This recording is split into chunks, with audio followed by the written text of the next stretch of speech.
You ever look around and wonder why some people just seem to get ahead financially, almost effortlessly, while the rest of us are working our tails off just to keep up? Well, what if I told you the secrets to wealth aren't locked away in some complicated stock market algorithm, but in super simple, timeless stories from like the dawn of civilization? Today, we're heading way back in time, thousands of years, to the wealthiest city in the ancient world, to dig up some principles that are just as powerful today as they were back then. So let's dive into the incredible wisdom of the richest man in Babylon. This one sentence right here, this is the entire heart of the story. It comes from a guy named Bansir, a really skilled chariot maker in Babylon. And you have to picture him. He's just sitting there outside his little house, staring at the unbelievable splendor of the king's palace, and he just feels fed up. He is literally surrounded by wealth, but his own pockets are completely empty. Talk about relatable, right? That feeling of being so close to prosperity, but it's always just out of reach. So this is the big question that's just hanging in the air over the sun-baked streets of ancient Babylon. It's a city of wild contrasts, you know? You've got these huge, opulent palaces casting these long shadows over tiny, humble homes. Insane wealth right next to deep poverty. And it's right here that our story really gets going, with two lifelong buddies who finally decide, you know what? Enough is enough. So Bansir is just complaining about his empty purse when his best friend, Kobe the musician, walks up. And Kobe is hoping to borrow just 2 shekels. And Bansir has to tell him, man, I don't have it. In fact, he tells Kobe that if he did have 2 shekels, that would literally be all the money he had to his name. And that's the breaking point for them. It hits them like a ton of bricks. They've spent their entire lives becoming the best at what they do. The best chariot maker, the best musician, and yet they're just as broke as anyone. So they make a deal.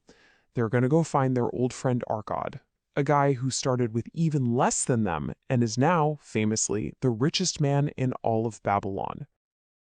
And this, of course, brings us to Arkad. Now, you gotta understand, this guy was not born with a silver spoon in his mouth. He didn't get some big inheritance. His journey started at the absolute bottom, doing a job that was anything but glamorous. And that's what makes the story so amazing. It's basically a blueprint that anybody, and I mean anybody, can follow. I mean, just imagine this for a second. Long, grueling hours, hunched over these heavy clay tablets, carving tiny little characters, day in and day out. And for all that backbreaking work, he was earning just enough to get by. Enough for food, clothes, a place to sleep, and that's it.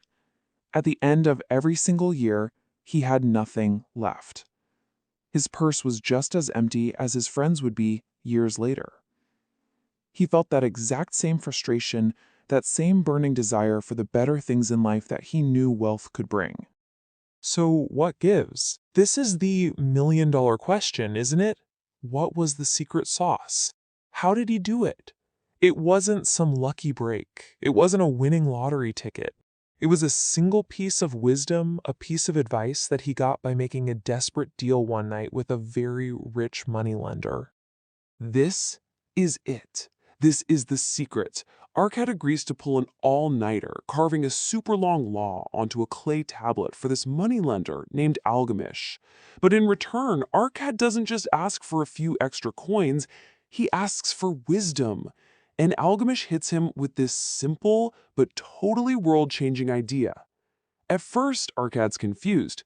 He's like, what do you mean? Don't I keep everything I earn? And Algamish just laughs and points out, no, you don't. You pay the guy who makes your sandals, you pay the guy who sells you food, you pay your landlord, you pay everybody, except for yourself. He was working for everyone else, not for his own future. Algamish tells Arkad to save at least 1/10 of every single thing he earns. Not what's left over at the end of the month, not after he's paid all his bills. No. the very first thing you do is take 1 coin out of every 10 and set it aside for yourself. This small act, Algamish says, it's like planting a seed. That very first copper you save, that's the seed from which your tree of wealth is going to grow.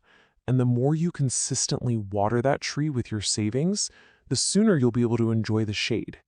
So Arkad's success becomes so well known that the king of Babylon himself calls him in. See, the king was smart.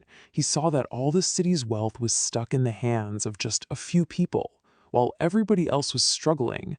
So he gives Arkad a mission: teach your wisdom to everyone, so we can make this a city full of prosperous citizens. Arkad agrees, and he comes up with this amazing 7-step plan he called the 7 Cures for a Lean Purse. Okay, so as you can see, this is a whole system. It's not just one tip. It starts with the absolute foundation. Start thy purse to fattening. That's our pay yourself first rule. Then control thy expenditures, what we call making a budget. After that, you make thy gold multiply. That's investing. The next 2 are all about managing risk. Guard thy treasures from loss by not falling for scams, and make of thy dwelling a profitable investment, which is basically about home ownership.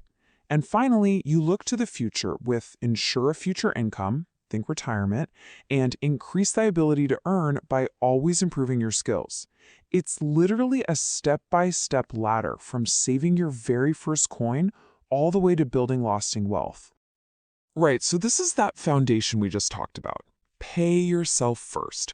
Arkad uses this brilliant analogy.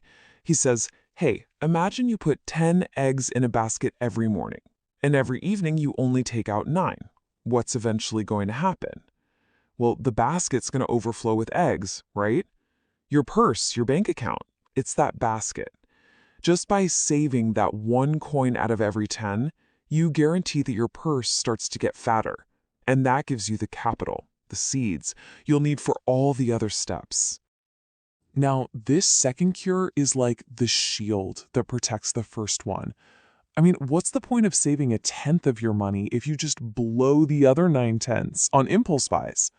Our kid gives this great warning that our necessary expenses will always grow to match our income unless we actively fight against it. He says to write down everything you spend money on and be ruthless about what's a true need and what's just a want. This isn't about being cheap. It's about being conscious, directing your money where it really matters and plugging up those little leaks so your savings can actually grow. All right, so once you've really nailed the basics, saving and budgeting, you're ready for the more advanced stuff. Specifically, making your gold multiply and guarding it from loss. And to explain this, Arkad introduces what he calls the 5 laws of gold. And these aren't just tips, okay? These are like the laws of physics for money. They're the unbreakable principles that decide not just how you get wealth, but more importantly, how you keep it and grow it. These laws are just so smart. The first 2 are pretty straightforward. Money comes to people who save it and then put it to work. Makes sense. But it's the last 3 that are absolutely crucial for keeping your money. Number 3 says gold sticks with the cautious person who gets expert advice. Number 4 warns that it'll disappear if you invest in things you don't understand. And number 5 says gold literally flees from anyone chasing those crazy get-rich-quick schemes. I mean, that's basically a masterclass in sound investing right there. Of course, Arkad didn't just wake up one day knowing all these laws. Oh no, he learned them the hard way, through a really painful and expensive mistake he made early on. And this story is the perfect illustration of what happens when you have the money, but you don't yet have the wisdom to handle it. Yeah, this story just perfectly captures the huge difference between having gold and having wisdom. See, Arkad spent a whole year saving his money. He had the gold, that part was simple, but he learned really fast that wisdom, knowing how to protect that gold, that's something you only get through painful experience, or by being smart enough to listen to people who've already made the mistakes for you. So after a full year of disciplined saving, Arcad gives his entire nest egg to a guy named Asmore, a brickmaker who's about to go on a long journey. Asmore's big plan? He's going to buy rare jewels from the Phoenicians and sell them for a massive profit back in Babylon. So what do you think happened? Well, the Phoenicians saw a brickmaker who knew absolutely nothing about gems, and they easily ripped him off, selling him a bag of worthless glass. Just like that, Arcad's entire year of saving was gone, wiped out by one single foolish decision. This is the fourth law of gold in action, right there. And the lesson could not be more clear or more important. When you're investing your hard-earned money, get advice from people who are actual experts in that specific thing. You wouldn't ask your baker for advice on building a bridge, right? So why on earth would you ask a brickmaker for advice on buying jewels?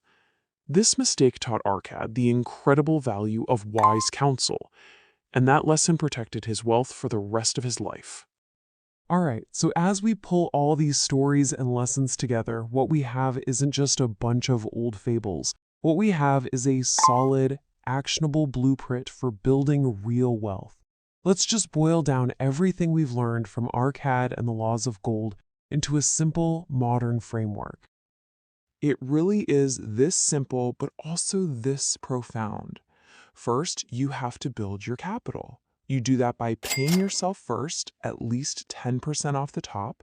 Second, you protect that capital by controlling your spending and living within your means. Third, before you do anything with that capital, you seek advice from people who actually know what they're talking about so you don't lose it. And finally, you put that protected money to work in smart investments so that your money starts making money for you, creating a stream of income that flows to you whether you're working, sleeping, or on vacation. Look, these principles don't care about technology. It doesn't matter if we're talking about gold coins, real estate, stocks, or even crypto. The fundamental truths are exactly the same. You have to save, you have to live below your means, you have to understand the risks or find someone who does, and you have to make your money productive. These stories from Babylon have been around for thousands of years for one simple reason: they work. So the only question left is, are you going to put them to work for you?